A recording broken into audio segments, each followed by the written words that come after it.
Hello friend, আসসালামু আলাইকুম। আশা করি আপনারা অনেক অনেক ভালো আছেন। আমিও অনেক ভালো আছি। আজকে আপনাদের জন্য একটি দারুণ রেসিপি নিয়ে এসেছি। থাম্বনেল দেখেই বুঝতে পেরেছেন, চিকেন পাকোড়া রেসিপি। খুব সুন্দর একটি সিম্পল এবং সহজে কিভাবে আমরা ঘরেই চিকেন পাকোড়া তৈরি করতে পারি সেটাই আপনাদের সাথে শেয়ার করব। প্রথমে এই যে ছোট ছোট করে চিকেনের বুকের অংশ ছোট ছোট করে আমরা কেটে নেব। লম্বা লম্বা করে ছোট ছোট করে কেটে নেব। এত অল্প একটু মাংস দিয়ে কিভাবে পুরো কি সুন্দরভাবে পাকোড়া চিকেন পাকোড়া বাসায় তৈরি হয়ে যাবে, আর বাইরে থেকে টাকা খরচ করে কিনা লাগবে না। একবার বানানো শিখে গেলে বাসায় বসে আমরা তো যখন তখন বানিয়ে খেতে পারি। খুবই মজা এবং টেস্টি একটি খাবার। প্রথমে যে আমরা ঝালের গুঁড়ো পরিষ্কার করে মাংস পরিষ্কার করে ঝালের গুঁড়ো 1 চা চামচ, লবণ গুঁড়ো 1 চা চামচ, আর ধনের গুঁড়ো 1/2 চা চামচ, হলুদের গুঁড়ো 1 চা চামচ দিয়ে সুন্দর করে এটাকে আমরা মাখিয়ে রাখবো। তাহলে এটা একটা সুন্দর একটার ভিতরে রস ঢুকে যাবে আর সুন্দর একটা সফটনেস তৈরি হবে। মাংসটার ভিতরে সমস্ত মশলা ঢুকে যাবে আর সফটনেস তৈরি হবে। এরপর আমরা বাকি উপকরণগুলো গুছিয়ে নিতে নিতে এর ভিতরে সমস্ত কিছু ঢুকে যাবে। এবারে যে আমরা চলে আসলাম আমাদের রান্নাঘরে। এসে এখানে আমরা দেখুন একটা ডিম ভেঙে নিয়েছি। ডিমটাকে আমরা সুন্দর করে ফেটাই নেব।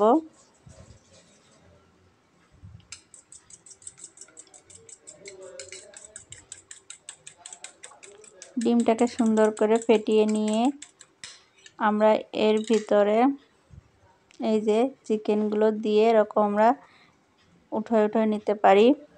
এছাড়া এই যে চালের গুঁড়ো আমরা এখানে দেব। দিয়ে এখানে চালের গুঁড়োর সাথে হলুদ মিশিয়ে নিয়েছি। এরপরে ঝালের গুঁড়ো দিয়ে দেব একটু। তারপরে এখানে ধনের গুঁড়ো দিয়ে দেব। ধনের গুঁড়ো দিয়ে দেব একটু আমরা। ছিদ্রটা একটু ছোট করা হয়ে গেছে, যেন বেরোতে ঝামেলা হচ্ছে। এরপর একটু আমরা ধনের গুঁড়ো ইসের ভিতরেও দিয়ে দেবো, ডিমের ভিতরেও দিয়ে দেব। দিয়ে এবার মাংসের ভিতরেও একটু ধনের গুঁড়ো দিয়ে দেব। দিয়ে সবগুলো আমরা সুন্দর করে মিশিয়ে নেব। আর রাজ্জাকু বাংলা ফুড চ্যানেলটি সাবস্ক্রাইব করে আমার পাশে থাকুন। আমি শেফ সাবিনা ইয়াসমিন সীমা। আমার চ্যানেলে আরও অসংখ্য রান্না আছে, আপনাদের দেখে আসার দাওয়াত রইল। কিভাবে ঘরেই আমরা রেস্টুরেন্টের খাবার কিভাবে ঘরেই আমরা সহজে ঝটপট তৈরি করতে পারি, কোনো টাকা খরচ হবে না, কিচ্ছু না। অথচ আমাদের এইগুলো যখন আমরা বাইরে থেকে কিনি অনেক টাকা দিয়ে কিনে লাগে। এতে একটু ডিম দিয়ে দেব। ডিমটা আমরা পুরো ব্যবহার করব না, যতটুক লাগে ততটুক ব্যবহার করব, কারণ বেশি ডিম হয়ে গেলে আবার সমস্যা। এই যে একটু সফটনেস হবে আর কি, যাতে ওর গায়ে যে চালের গুঁড়াটা মশলা দিয়ে আমরা তৈরি করছি সেটা যাতে লাগে। এই যে আর একটু দেব আমি, সুন্দর করে এর গায়ে সফটনেসটা যাতে আসে সেভাবে আমরা ডিমটা দেব। আর ডিমটা দিলে স্বাদটা দ্বিগুণ বেড়ে যায়। এবার এখানে এই যে এরকম চালের গুঁড়ার ভিতরে সুন্দরভাবে আমরা কোট করে নেব।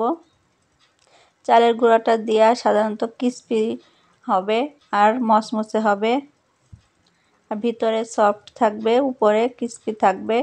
খুবই সুন্দর একটা খেতে টেস্টি হবে।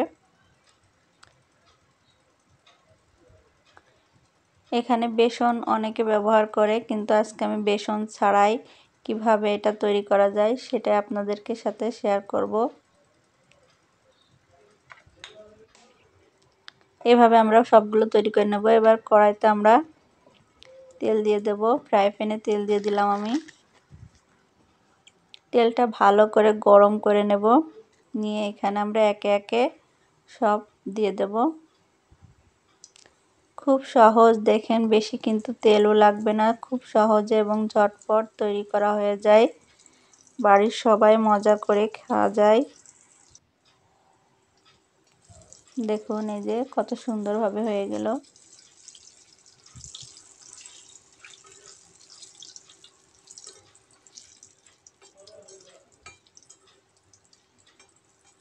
আমি এরকম ঝটপট আপনাদের কিভাবে রান্না করা যায় সহজে বাসাতে আপনারা কিভাবে বাড়িতে খুব সুন্দরভাবে রান্না করতে পারেন সেই রেসিপি আমার চ্যানেলে দেওয়া আছে, আপনারা দেখে আসবেন। সব রেসিপি অনেক ভালো লাগবে। দেখুন কত সুন্দর কালার হয়েছে আর কত সুন্দর হয়েছে। এরকম আমরা ঝটপট আরও কিছু ভেজে নেব, সবগুলোই আমরা ভেজে নেব। দেখুন সামান্য একটু মাংস দিয়ে কতগুলো পাকোড়া হয়ে যাচ্ছে। আর এইগুলো আমরা রেস্টুরেন্ট থেকে কিনতে গেলে অনেক অনেক দাম দিয়ে কিনে নিয়ে আসতে হয়।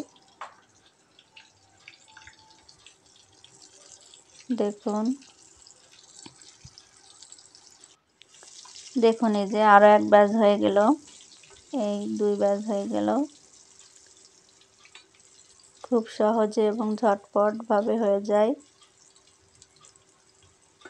একটু হালকা হালকা একটু ব্রাউন কালার আসলে আমরা তুলে নেব, তাহলে মচমচেটা খুব সুন্দর হবে। ভিতরে সফটনেস থাকবে, উপরে মচমচে থাকবে। আর মাংসটা এরকম পাতলা করে কুটতে হবে, না হলে ভিতরে কিন্তু সিদ্ধ হবে না মোটা রাখলে। এমনিতে দেখুন ফুলে কিন্তু মোটা হয়ে যায় অনেক। কত সুন্দর কালার আসছে দেখুন, দেখে একদম মন ভরে যাচ্ছে।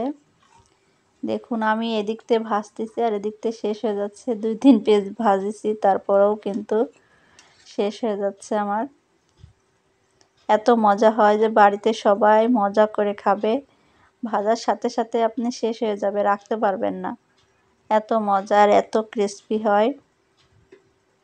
দেখুন আবারও কিছু ভেজে নিলাম, সব শেষ হয়ে গেছে বাটিরটা।